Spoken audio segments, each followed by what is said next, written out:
Namo tassa bhagavato arahato samma sambuddhassa.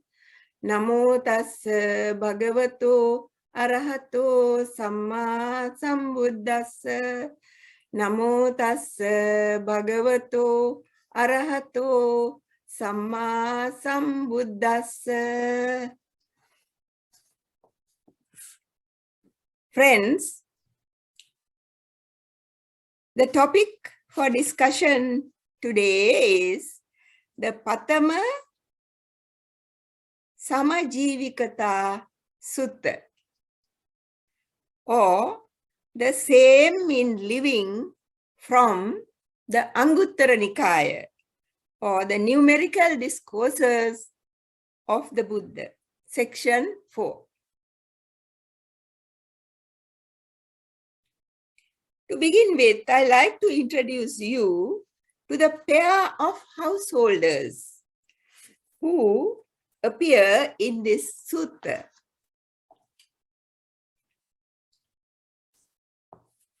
They are named Nakula Mata and Nakula Pita. That is, Nakula's mother and father, so that we do not see their actual names.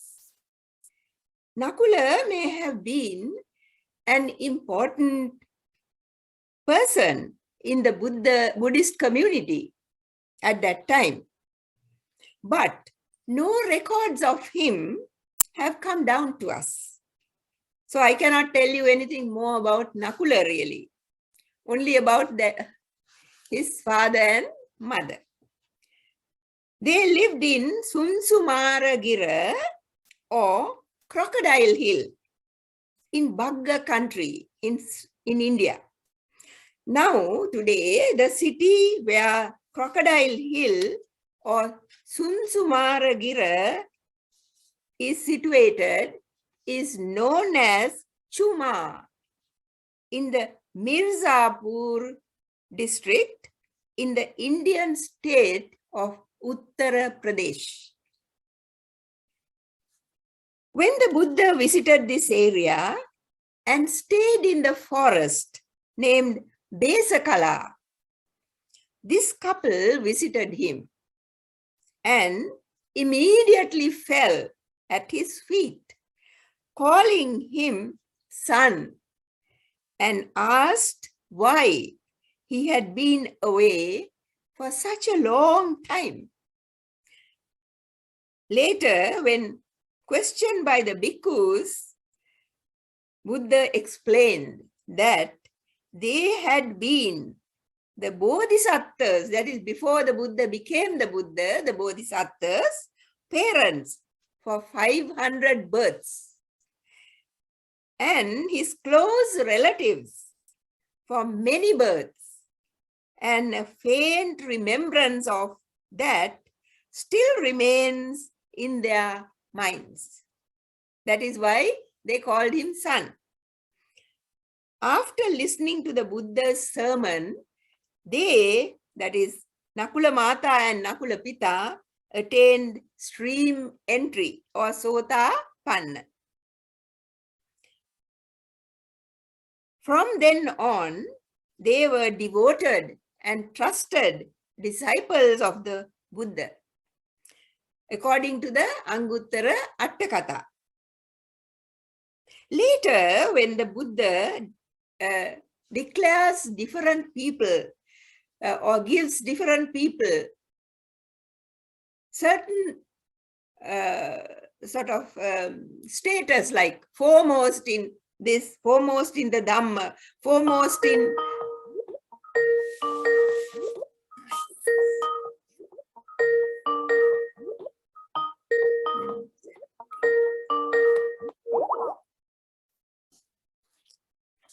sorry. So, when the Buddha declares different people as different, giving different people different status, like foremost in Dhamma, foremost in different fields of the doctrine or whatever. Now, Buddha declares these two also, the foremost among my male lay followers who have trust is the householder Nakula Pita. Now, that's what was given to Nakula Pita. He became the foremost male lay follower who had trust. And among those who are intimate is the housewife Nakula Mata. So they both got places in the Buddha's dispensation. When Venerable Bhikkhu Bodhi says that the fact that they were the parents of the Bodhisattva and his relatives in many lives may have qualified them to be foremost in trust. Now, the word for foremost in trust in Pali is Vissasakanang Aggo. Vissasakanang means trust or faith. Aggo means first place, foremost. From the suttas, we see that the Buddha met these two many times in his wanderings. On one such occasion, maybe when they were younger, he told Nakula Mata that possessing 8 qualities after death, a woman could get rebirth among the Nimmana Rati Devas, or the Devas who delight in creation. Now, these are the 8 qualities that Buddha gave. 1, that is agreeable in conduct and pleasing in speech. 2, honors and respects those honored by her husband. For example, his parents, because you know those days, when a girl got married to a boy, the girl had to go and live in that house. And also very often the parents and his parents and maybe even other relatives were there in the house. So if he respected them, the girl also, the wife, had to do that. That is what Buddha said, right? And not only parents, relatives, and even monastics that the husband respected, the wife also should do so. Then the third quality is to be skillful and diligent in domestic chores. That is, for example, knitting, weaving, even household activities. Then the fourth one is looks after the domestic staff. Now, they would have been sort of well off because they had a domestic staff. And that means the wife had to see if there were any ill to provide medicine, to see that they got enough to eat, that they were, well looked after, like, right? And that was the wife's duty. Then the fifth one was guards and protects the husband's earnings. Now see, not like today. Now today, of course, both partners go to work very often. But at that time, only the husband went to work or did some kind of earning. And the wife, if she was a squanderer who, just wasted money, then the husband would be bankrupt, right? So that is why the Buddha said, looks after or guards and protects the husband's earnings. Then the sixth one was has taken refuge in the Buddha, Dhamma, and Sangha. Then the seventh one is virtuous and keeps the precepts. The eighth is generous. Now, these 8 qualities, the Buddha said, if followed by a woman, she could be reborn after death in a Deva world. From Nakula Mata's truth affirmation, later we will come across that truth affirmation, we see that she possesses all these 8 qualities. Maybe after the Buddha gave these qualities, she might have started, even if she lacked any of those, she would have started all 8 to follow all 8 of those qualities. According to the Samajivikata Sutta, the Buddha again visited the Nakula household, but they were old by that time. And after entertaining the Buddha, they sat down to one side. And Nakula Pita said, Bhante, since my youth, when Nakula Mata was given to me in marriage, very often those days, marriage was not due to, falling in love as such. There may have been marriages like that too, but very often they were arranged, right? So when Nakula Mata was given to me in marriage, I have never transgressed against her, even in thought, much less by deed. So you can see how much faith they had between them, right? So when he said that, he also added, we wish to see each other, not only in this life, but also in future lives. So you can imagine what a lot of, understanding they had between them. Then Nakula Mata too said, since I was given in marriage in my youth to Nakula Pita, I have never transgressed against him, even in thought, much less in deed. We wish to see one another, not only in this life, but also in future lives. So you see, they both wanted to meet each other, right? Again and again. And also you remember earlier I told you that they were the parents of the Bodhisattva for 500 births. So that means they were together in all those births. And now again, they want to be together, right? So they were asking the Buddha for a teaching that would keep them together in afterlife. Now the Buddha did not reject the request or criticize their wish, right? The Buddha did not do that. He replied, now this is the answer the Buddha gave.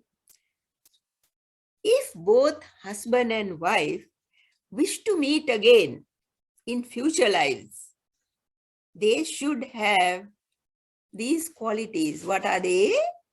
The same faith, same virtuous behavior, same generosity, and the same wisdom. These 4 qualities, what are the 4? Same faith, same virtuous behavior, same generosity, and same wisdom. Then also the Buddha added these verses. Both husband and wife, endowed with faith, charitable and self-controlled, living their lives righteously, addressing each other with pleasant words. Then many benefits accrue to them, and they dwell at ease. Their enemies are saddened when both are the same in virtue, having practiced the Dhamma here, the same in virtuous behavior and observances, delighting after death in a Deva world, they rejoice, enjoying sensual pleasures. So you see, some people say that Buddha was against sensual pleasures, but here he is saying how they could enjoy sensual pleasures. Can you see that?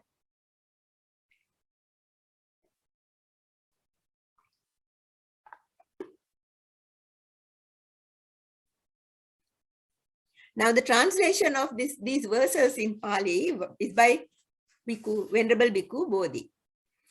Having faith, virtuous behavior, generosity, and wisdom leads to gaining 1. Wealth, righteously earned. 2. Live long, enjoying that wealth. 3. Fame for oneself and one's relatives and preceptors. 4th one, with the breakup of the body, to be reborn in a good destination. So you can see, when we live righteously, we can always expect the best even in afterlife, right? So their love for each other was similar to the lives of a male Deva living with a female Deva, or divine love. They both led a virtuous life, practicing the 5 precepts. They helped the needy and ascetics and Brahmins. They showed their generosity and letting go and detachment from material things, which helped to develop wisdom, harmony, compassion, and kindliness, not only in their household, but it extended to the outside world too.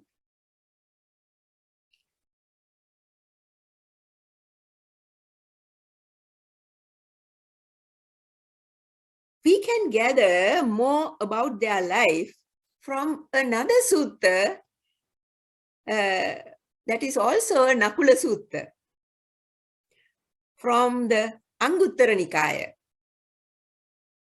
Nakula Pita was very sick, and his wife, noticing his anxiety, assures him that she was capable of looking after the family alone.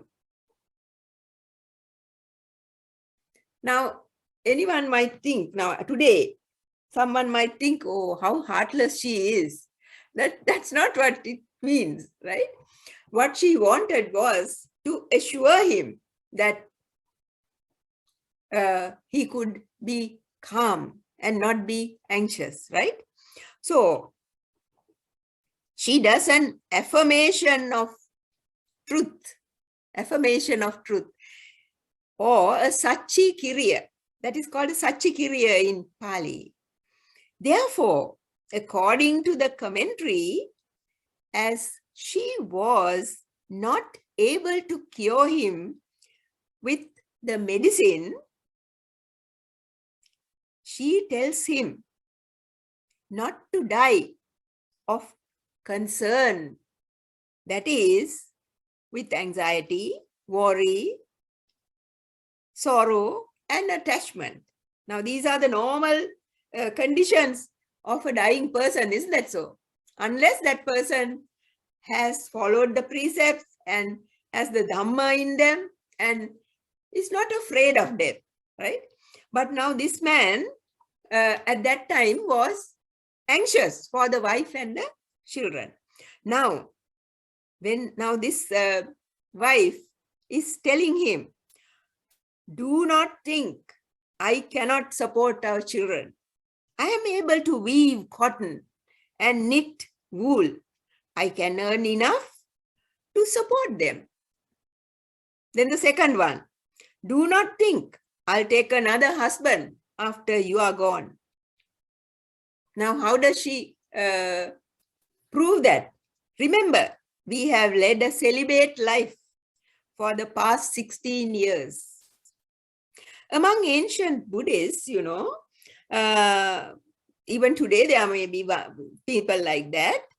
Celibacy for both husband and wife after having a number of children is quite a common thing at that time. And the third thing that she said was, I'll never stop seeing the Tathagata and the bhikkhus and bhikkhunis. Then fourth one, she also says, my behavior is virtuous. If anyone has any doubts, they could ask the Buddha. Can you see? She refers to the Buddha for her virtuous behavior. Then the fifth one, she says, she is one of the white-robed female lay disciples who has attained internal serenity of mind. What does that mean? Because she is a Sotapanna. Again, she refers the doubters, any doubters to the Buddha. Then the sixth one is, she tells him that she has done away with all doubt, confusion, and attained self-confidence and become independent regarding the teaching of the Buddha. Again, she says, if anyone has any doubts, you can ask the Buddha. When Nakula Mata spoke with this self-confidence, Nakula Pita's ailment subsided immediately. So you can see it was a mental ailment really. That is why with the medicine it did not cure. So when she told him with this confidence, he did not worry anymore. So from Nakula Mata's talk, we can see how well they understood each other. They are equal, not only in spiritual faith. They were both Sotapanna or stream enterers, I told you. So they were not only equal in spiritual faith, but also to each other. The wife is not subordinate to the husband, but equal. And they have what is said at the beginning of the sutta, that is Samajivikata. Now, Samajivikata means same in living. So in the context of the Indian society at that time, I don't have to go into detail, but you know how much less respect the woman received in that society. So when you think of that, this is a refreshing example of how a marriage could not only survive all the ups and downs of life, but also remain victorious and loving.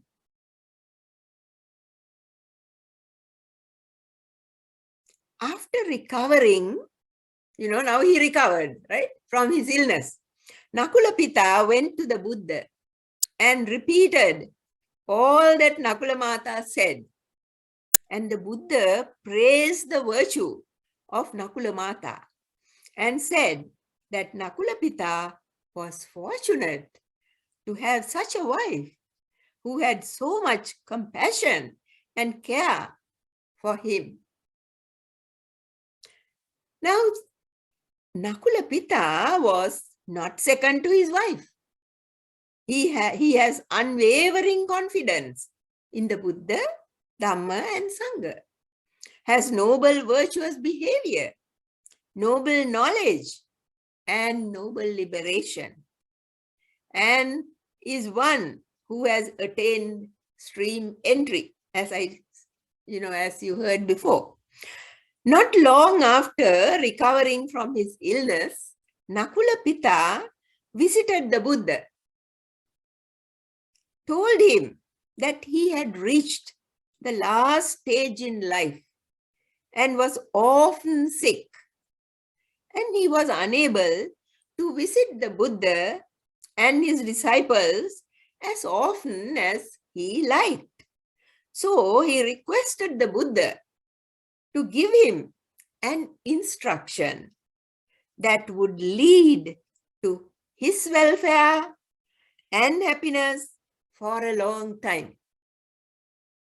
Now, what did the Buddha say? The Buddha said, this body is afflicted, and no one other than a fool can claim it to be healthy, even for a moment. So, you should train yourself.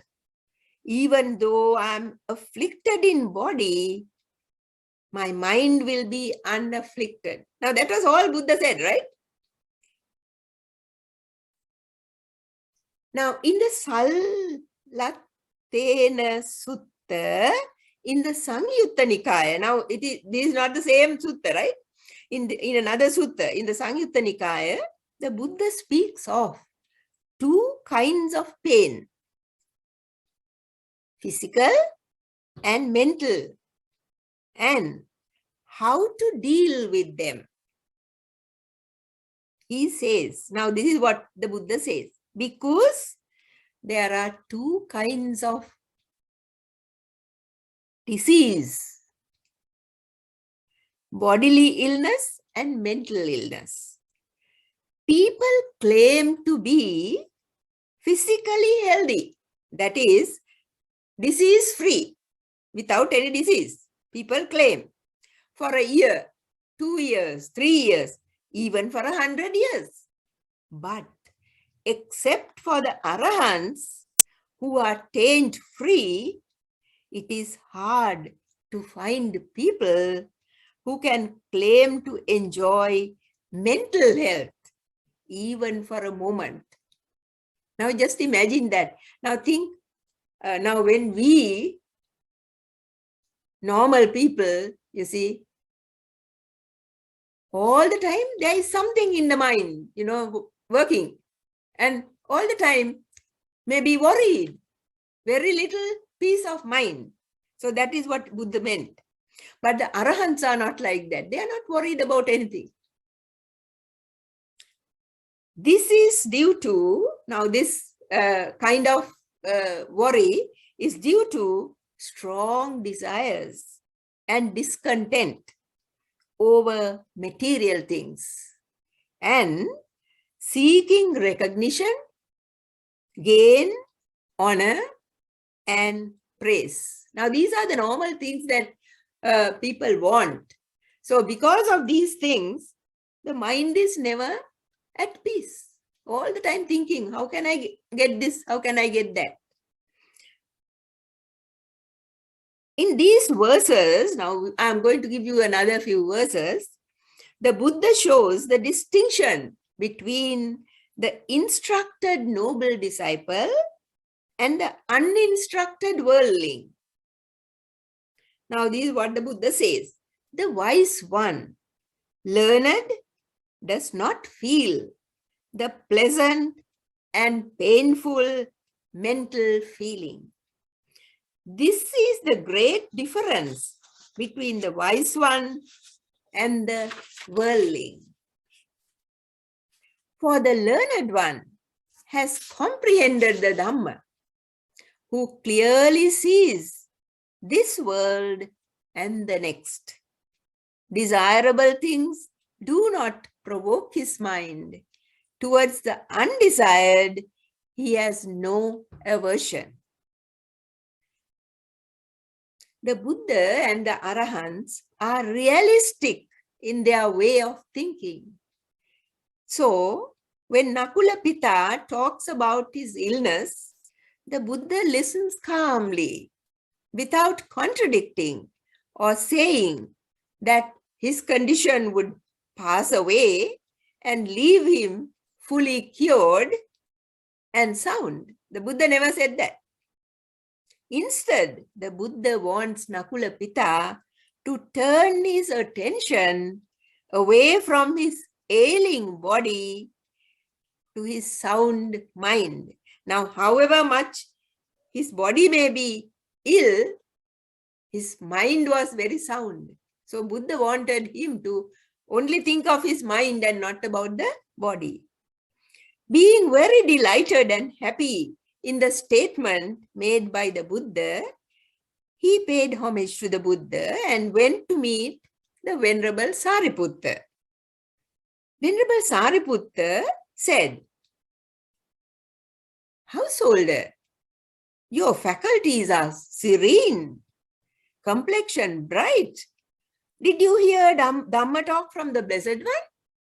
So you can see when you hear the Dhamma from the Buddha, how it affects people, right?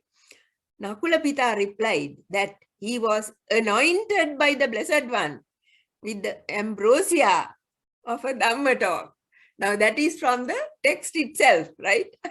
I just, took it from the text. After learning of the brief instruction given by the Buddha, Venerable Sariputta explained it in detail. He said, the uninstructed worldling. Now, the uninstructed worldling in Pali is called Asutava Putujjana. Asutava Putujjana. Sutava means heard. Asutava means not heard.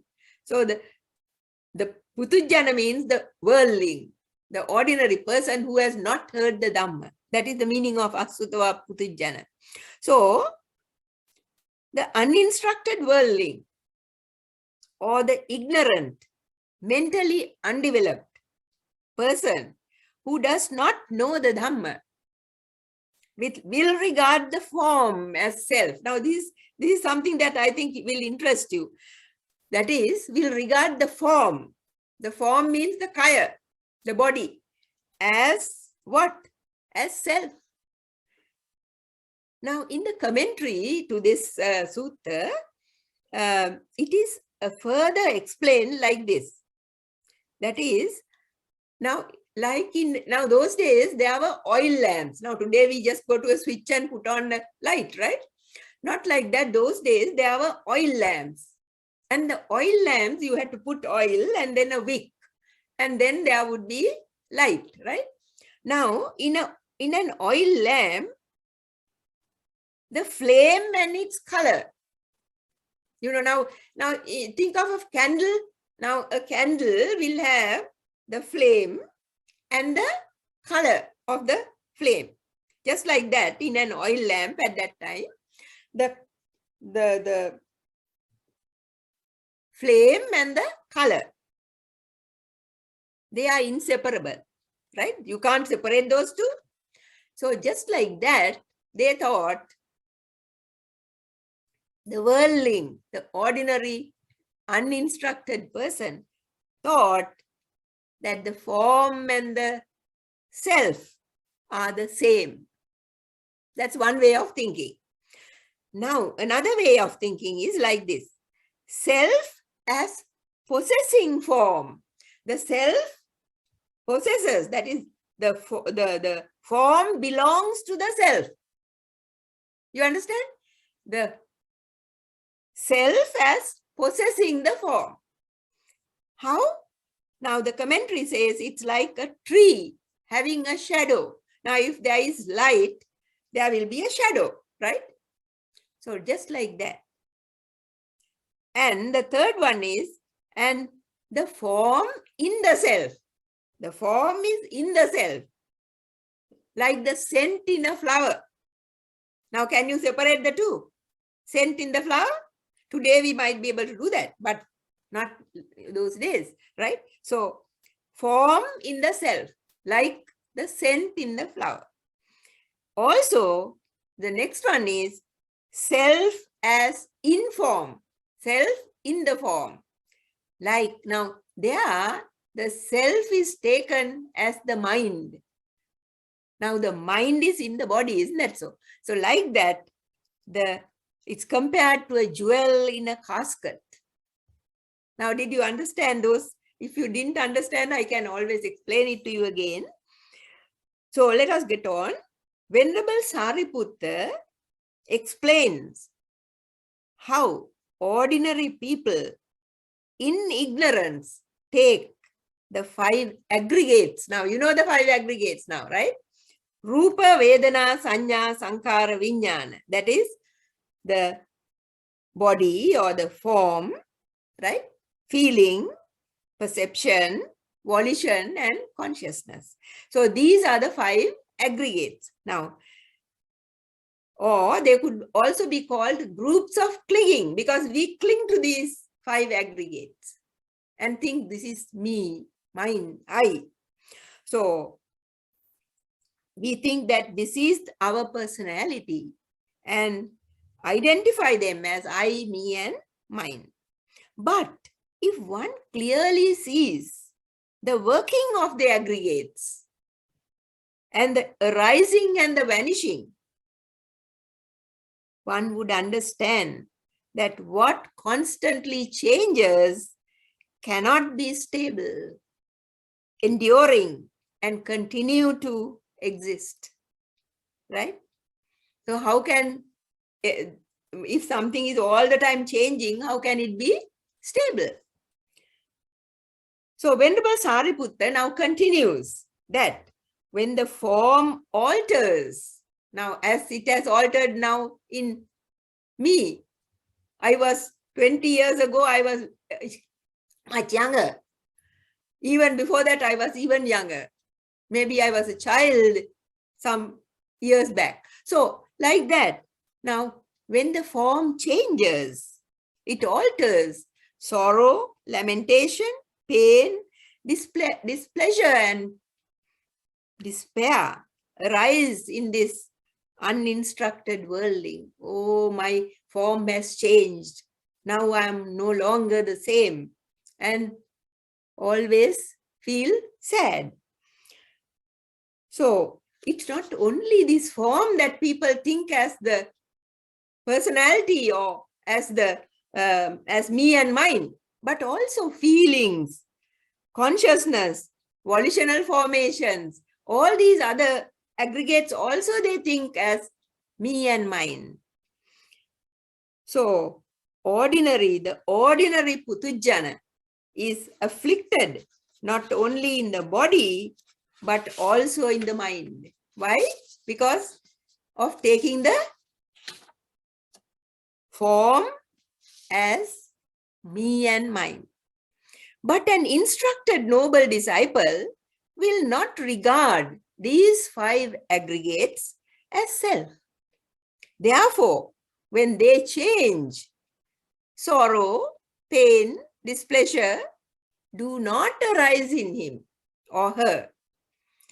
When this explanation was given, Nakula Pita was delighted and happy. For being a stream enterer, he did not regard the 5 aggregates as self. So he was not affected by the changes in them. Right? Now that is why he did not feel sorry or sad or in any way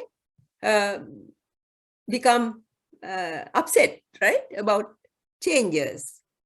On another occasion, Nakula Pita asked the Blessed One why some people can attain liberation in this life itself and others cannot.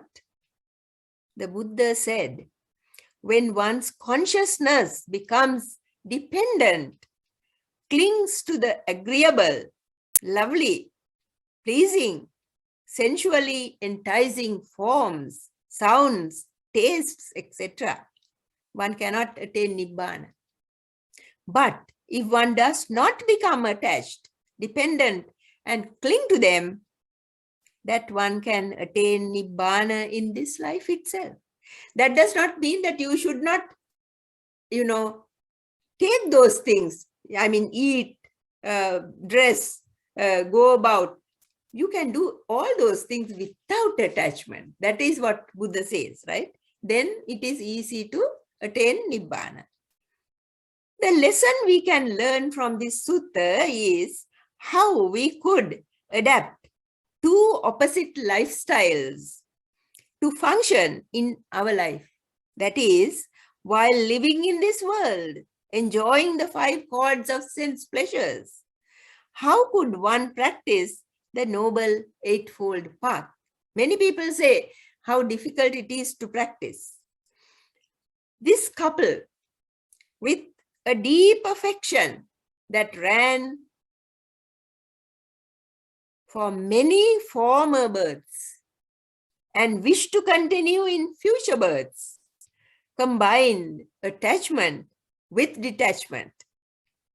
Their total fidelity to each other and sensual fulfillment in their early married life by mutual consent turned into a celibate one and a chaste, pure companionship even before old age had quieted the sensual urge, so that voluntarily they lived a celibate life for the past 16 years, as Nakula Mata says. Though detached now, the compassion and devotion of the wife for the husband when he was ill shows how a spouse could even perform a miracle by truth affirmation. You know, you might think this is all myth. It is not so.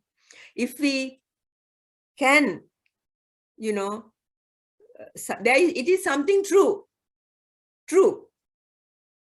then we can always make that truth as our basis and make a truth affirmation and ask for and say, let this truth cure this one, or whatever, you know, whatever thing that you want by truth affirmation, right? So also we must not overlook the fact that they are both stream winners and bound for liberation at most in 7 lifetimes.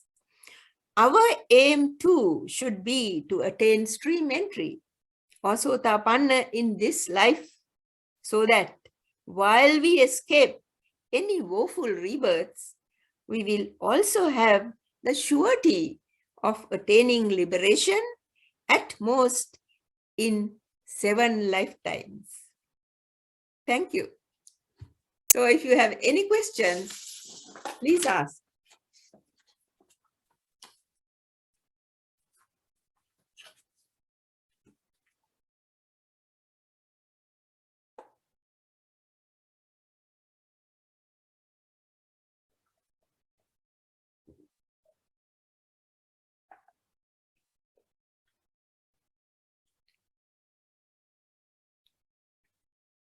No questions? Okay. Then, shall we do a little meditation?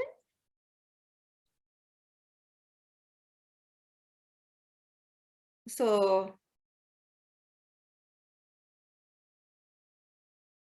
then sit down for meditation with your back straight. So you can sit on a chair or sit on the floor on a cushion or whatever position you like. But the posture must be upright.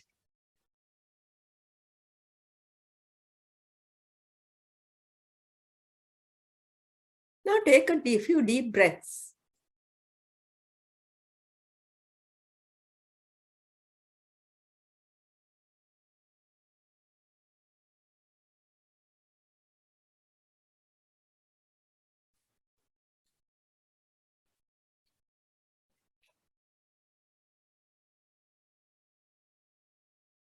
Now close your eyes.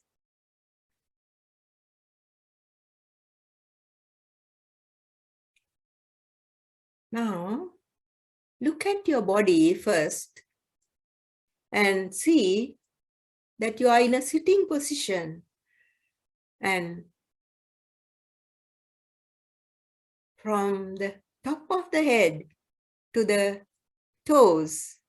Just have a glance through and see how the body is seated in a cross-legged position maybe, or on a chair with the feet on the floor, the hands on your lap or on your knees. Just see the body and think, what is this body made of? It is made up of 4 elements. There may be the space element also added. But let us look at the 4 elements not in detail, but briefly.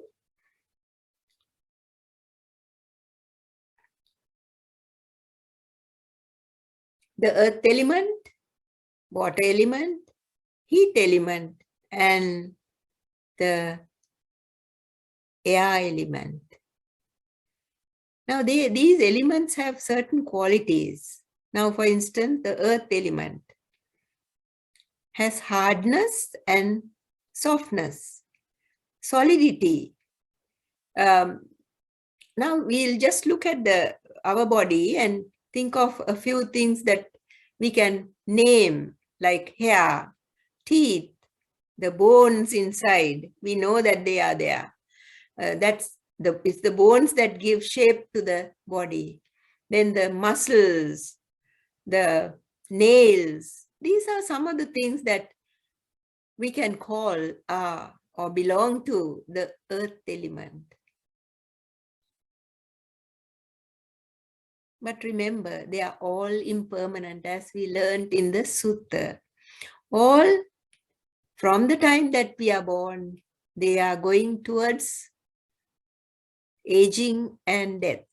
So they cause us sometimes pain, sometimes not so much pain, but all the time we are afraid that something might happen and give us some kind of displeasure or difficulty.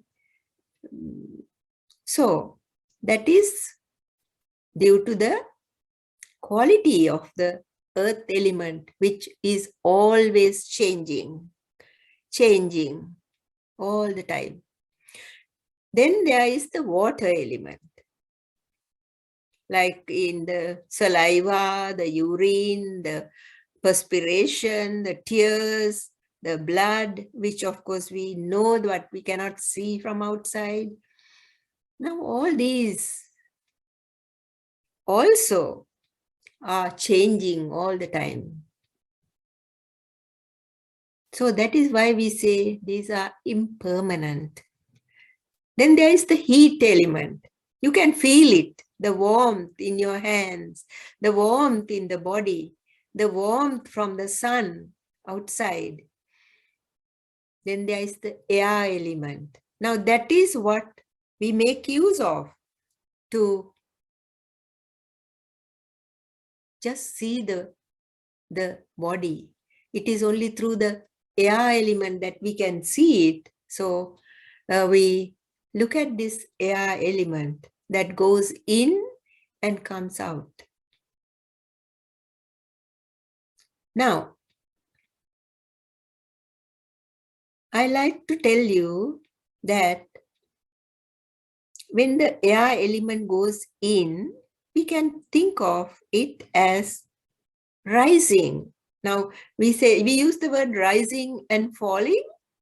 Now, when you take in the air as the breath, in breath, it is rising because you can feel the rising actually. The body sort of rises. Then when the air goes out, it falls. So I like to tell you now for a few minutes, think of the air at your nose tip entering the body, rising, and going out, falling. Rising, falling. Rising, falling.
Slowly come back to your surroundings. Open your eyes slowly.